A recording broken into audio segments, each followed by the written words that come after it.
Sekarang kita beralih ke Batang Kali, Selangor, menemui seorang mantan pegawai unit agama Jabatan Agama Islam Selangor yang sudah bersara tapi tanpa pencen dan punya 9 anak, Universiti Senggalah Tadika, dan mengalami masalah kerana tidak dapat keluar rumah di zaman COVID-19. Jadi saya akan bertemu bual dengan Ustaz Syukri Mat. Assalamualaikum Ustaz. Waalaikumsalam warahmatullahi wabarakatuh. Itulah kita sedang bincang soal masalah perumahan dan sewa, dan kita nak gesa kerajaan supaya menangguhkan sekurang-kurangnya moratorium penyewa, bayaran bagi penyewa sehinggalah mereka mendapat pekerjaan. Jadi Ustaz Syukri selaku yang terlibat dengan 9 anak ini, bagaimana pandangan? Alhamdulillah, bila mana ada ruang ini untuk kita luahkan masalah, sedikit masalah yang selain daripada banyak lagi masalah-masalah orang lain. Tetapi bagi saya dalam suasana begini, dengan tanggungan 9 orang anak, semua berada dari yang sulung berada di universiti lagi, dan sehingga kepada yang ke-9 berada di Tadika, dengan pendapatan yang selama ini saya bertugas semua sebagai pemberi kuliah kitab di surau masjid seluruh Selangor dan wilayah. Tetapi dengan PKP ini dan juga PKPB ini masih lagi ada kekangan di mana pemberi kuliah seperti kami ini tidak dapat meneruskan tugasan. Maka dengan itu sedikit sebanyak memang hilang teruslah kita punya punca pendapatan, dan bertambah beban lagi apabila pihak tuan rumah setiap bulan memerlukan sewa yang mana diberikan rumahnya untuk kita sebagai penyewa perlu menjelaskan. Jadi maka sebab itu kita harapkan apa yang boleh dibantu, harap dibantulah, begitulah. Kita harap kepada sama ada pihak kerajaan lebih lagi daripada pejuang dan Sri lah. Baik, terima kasih Ustaz. Sebab tu dia melibatkan sekarang ratus ribu orang, ya.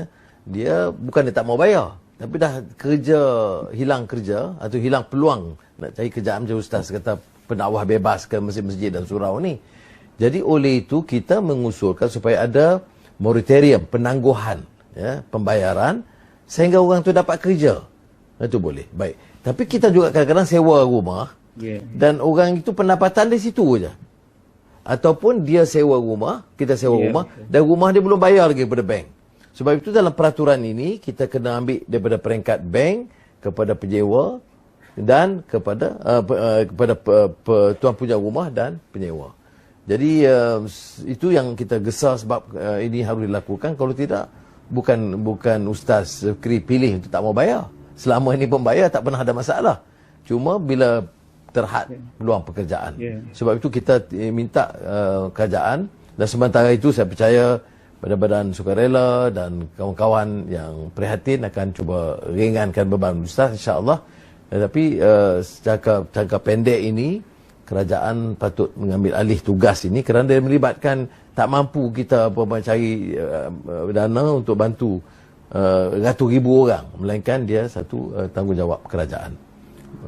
Itulah pandangan, minta pandangan Ustaz tentang perkara ini lah.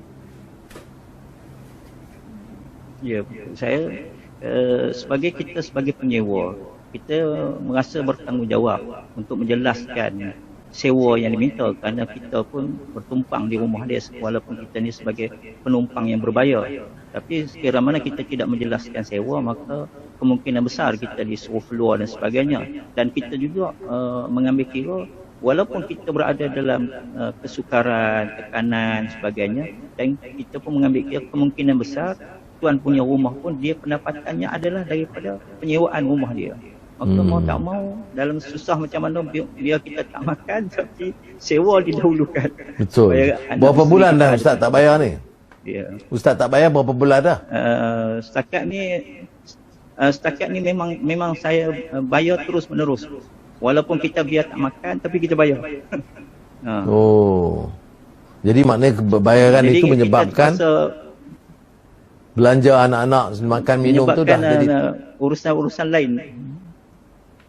Ya. Tu nampak Ustaz kurus sikit dah. Sebab dia ada kaitan juga macam saya lihat contohnya macam anak saya tadika. Anak kita tadika, pihak tadika kata dia pun kena bayar sewa. Bangunan yang dia sewa untuk dijadikan tadika tu. Maka di situ dia minta supaya parent juga menjelaskan bayaran persekolahan anak tadika tu, walaupun anak kita tak pergi ke sekolah. Jadi di sini pun menjadi satu bebanan juga kepada kita, tapi di situ dia punya poin yang kita nampak sebenarnya adalah sewa tu. Terima kasih Ustaz. Sebab apa ini, sebab tu saya pilih dalam Facebook Live ni, kadang-kadang kita bercakap di atas. Orang atas ni dia kira angka-angka je. Jadi saya pilih untuk cakap sendiri. Ustaz, tengok di bawah ni kadang-kadang tak sama seperti mana perbincangan wacana di atas. Sebab itu saya ucap terima kasih kerana Ustaz nampak. Ustaz bercakap tadi sewa rumah. Kesan kepada makanan di rumah. Kesan kepada tadika dan bayaran teka.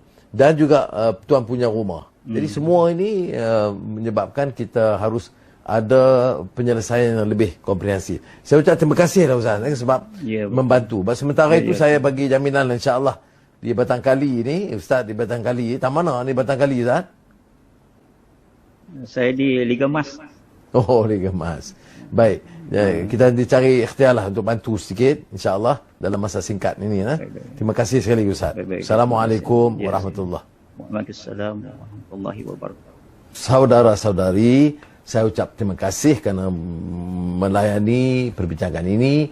Dan seperti mana kita tahu, masalah kemelesatan ekonomi, pengangguran, jangan dianggap hanya angka, jangan terbuai dengan propaganda, tetapi lihatlah nasib yang ditanggung oleh keluarga ini, termasuk kaitannya dengan masalah sewaan yang akan membebankan mereka dan keluarga.